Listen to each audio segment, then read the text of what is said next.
On November 4th, 2018, around 7 a.m., police responded to a call regarding the death of Tamla Horsford. Although it was reported an accident, many speculate it was actually a homicide. Cumming, Georgia is known for being a racist place, which makes what happened to Tamla that night even more unsettling. She would be 47 this year, marking this the 7th anniversary of her death. This is the untold story of Tamla Horsford. This video is for entertainment and educational purposes only. This video contains graphic and disturbing material, including sexual abuse, extreme violence, and other traumatic subject matter. Viewer discretion is strongly advised. If you are sensitive to such topics or have experienced trauma, please take care before proceeding.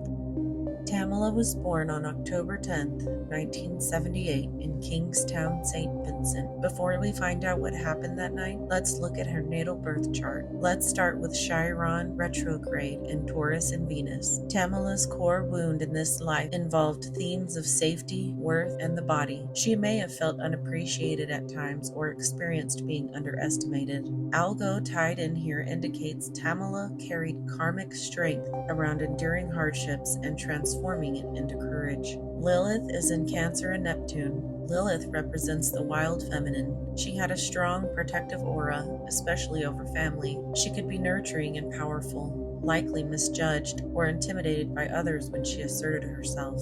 Jupiter in Leo and the Sun means she had a warm, radiant presence. Tamla likely exhibited a generous spirit, a love for laughter, and a natural gift for uplifting others. Lie in Leo and Jupiter indicates she had a strong compass for truth and disliked lies or manipulations. Saturn in Virgo and Mercury tells us Tamla's karmic path centered on service, discernment, and truth. She was meant to cultivate precision, clarity, and the ability to hold others accountable. She was likely serious about responsibility and valued honesty, work ethic, and self-improvement. DNA here means she may have felt a sense of carrying not just her own story, but part of her family's legacy. This placement also connects her karmically to exposing lies and flaws in systems, even when uncomfortable. With True Node in Virgo and Venus, it suggests Tamla's destiny was about exposing flaws in systems, noticing what others ignored, and calling out what was off. She was here to shine light on details others wanted hidden. Looking at Pluto in Libra and Uranus tells us that she had charisma and depth. She likely inspired trust, but also provoked strong reactions in others. The Sun here tells us Tamla's essence was social, graceful, diplomatic, and people-oriented. She likely had a deep love for connection and harmony, and sought balance in her relationships. Mercury in Libra and Mercury indicate that her mind was diplomatic, fair, and people-focused. She was likely articulate, able to see multiple sides of a situation, and naturally charming in her speech. Mars in Scorpio means Tamla's drive was powerful and unstoppable. She likely had strong survival instinct and could be both protective and fierce when it came to those she loved. Uranus tells us that she had a vibrant, independent spirit. She lived authentically, spoke her truth, and brought intensity to her relationships that left lasting impressions on people. Venus in Scorpio and the Moon suggest that Tamla loved deeply and intensely. She was likely passionate, loyal, and magnetic in relationships. This placement tells us she did not take love lightly, and when she cared for someone, she invested her whole heart and soul. Neptune in Sagittarius and Mars means she was likely a dreamer, idealist, and someone who longed for freedom and adventure. Tamla likely believed in living with passion and exploring life beyond narrow boundaries. The Moon is in Aquarius and Uranus, which tells us she was emotionally independent, unique, and a little unpredictable. She likely valued freedom, individuality, and authenticity. Tamla was a woman of warmth, strength, and remarkable depth. She carried herself with a natural charisma that made people notice her, not just because she was friendly and approachable, but because she radiated authenticity. She was the kind of person who could light up a room with her energy, while at the same time sensing the unspoken undercurrents around her. Her presence was both inviting and formidable. She was nurturing and protective, yet uncompromising when it came to truth and respect. At her core, she valued honesty, loyalty, and fairness. She was not someone who tolerated insincerity or shallow behavior, and she often found herself calling things out when others would stay silent. This gave her a reputation for being straightforward, but it also showed her deep integrity. She had an inner compass that pushed her to live authentically and encourage others to do the same. Those close to her would have known her as fiercely loyal. Once she gave her heart or her trust, she was fully invested. She had a passionate spirit, and she loved intensely. Whether it was family, friends, or causes she believed in, she gave herself fully and expected the same in return. Beneath her warmth, however, was a strength that came from navigating hardship. She had the ability to rise above challenges with resilience and determination,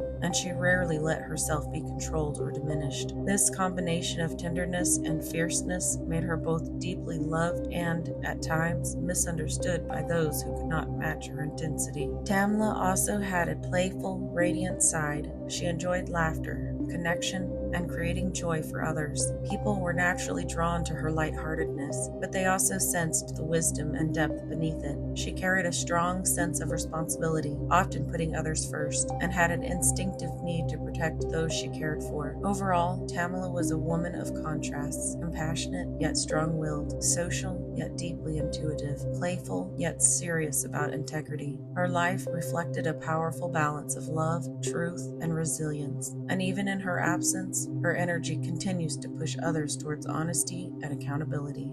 Now that we know what kind of spirit Tamla was, let's look at her reported death event chart to find out exactly what happened to her the night she died.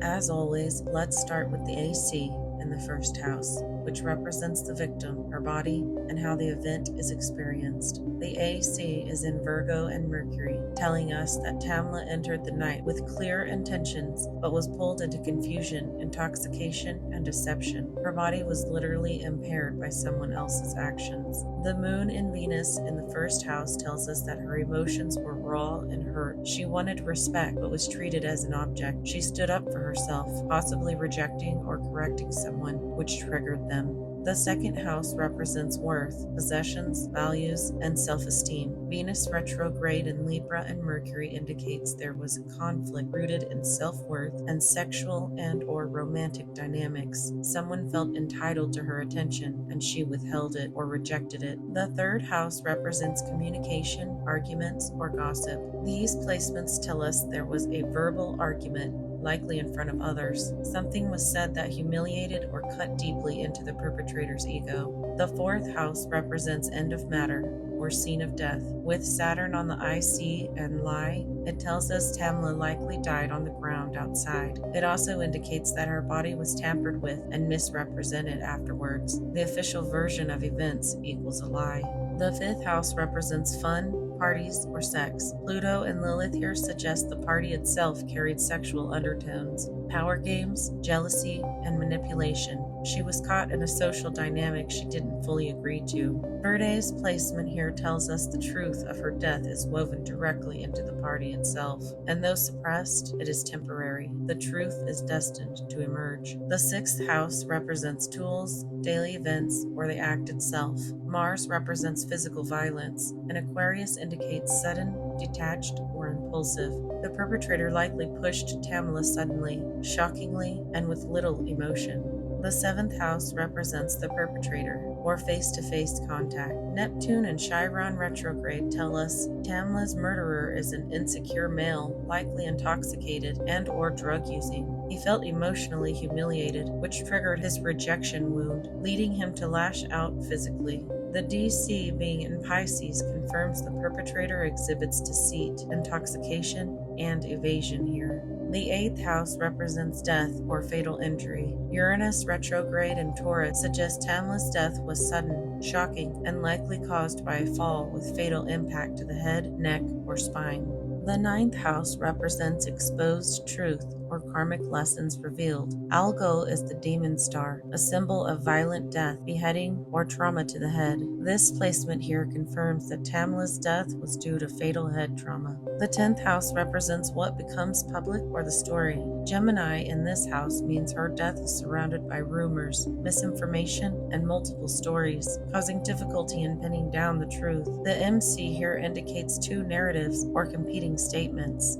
The 11th house represents friends, the group, or social circle. DNA here tells us there is someone Tamla trusted in the group that knows the truth about what happened to her that night. The 12th house represents hidden things, the afterlife, or karma. Leo here means her death has karmic weight meant to force truth to light. The people involved carry soul-level responsibility for how they respond, whether it be with silence or with courage. On the night of her death, Tamla attended what she believed was a social gathering among adults she trusted. The atmosphere, however, carried undercurrents of tension and hidden dynamics. Alcohol flowed freely, and there are strong indications that she may have been further impaired, either by intoxication alone or with the addition of something she did not knowingly consent to. While the evening began in a seemingly light-hearted setting, emotions turned heavier as conversations unfolded. Within the group, there were layers of jealousy, unspoken attraction, and possessive energy. Words were exchanged that cut deeply,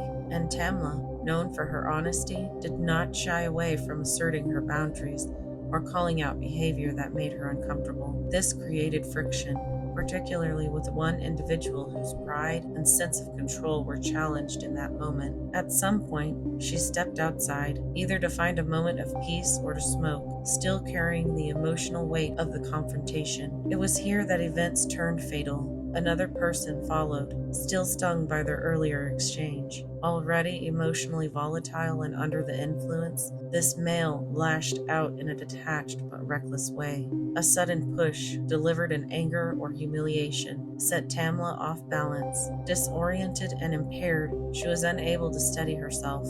The fall that followed resulted in catastrophic injuries, with blunt trauma to her head and neck proving fatal. Evidence of additional injuries, such as the broken wrist, raises the possibility of her attempting to brace herself during the fall, or of her body being mishandled afterward. What followed compounded the tragedy. Those who may have seen or heard something chose silence, denial, or deliberate evasion. The scene itself bore the marks of being controlled, with the truth of how she died obscured by conflicting accounts. Whether through fear, loyalty, or self-preservation, the group around her did not act with transparency. The narrative that emerged publicly was one of accident, but beneath it lies the weight of suppressed truth and moral failure. Yet there is a breaking point. The truth of that night is destined to surface through either testimony, contradictions, or evidence that can no longer be contained. Suppression may delay justice, but it cannot erase it.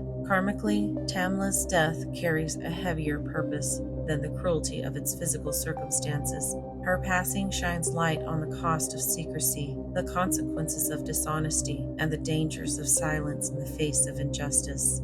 Spiritually, her soul's departure forces those connected to the event to confront their choices, whether to remain complicit in shadow or to honor truth with courage. On a larger scale, her story draws attention to deeper social wounds, those of neglect, betrayal, and the erasure of voices that deserve to be heard. Through her death, she became a catalyst for awakening, compelling others to wrestle with integrity, accountability, and the courage to face what is hidden. If you or someone you know has any information regarding the murder of Tamla Horsford, please contact the Forsyth County Sheriff's Office at 770-781-3087.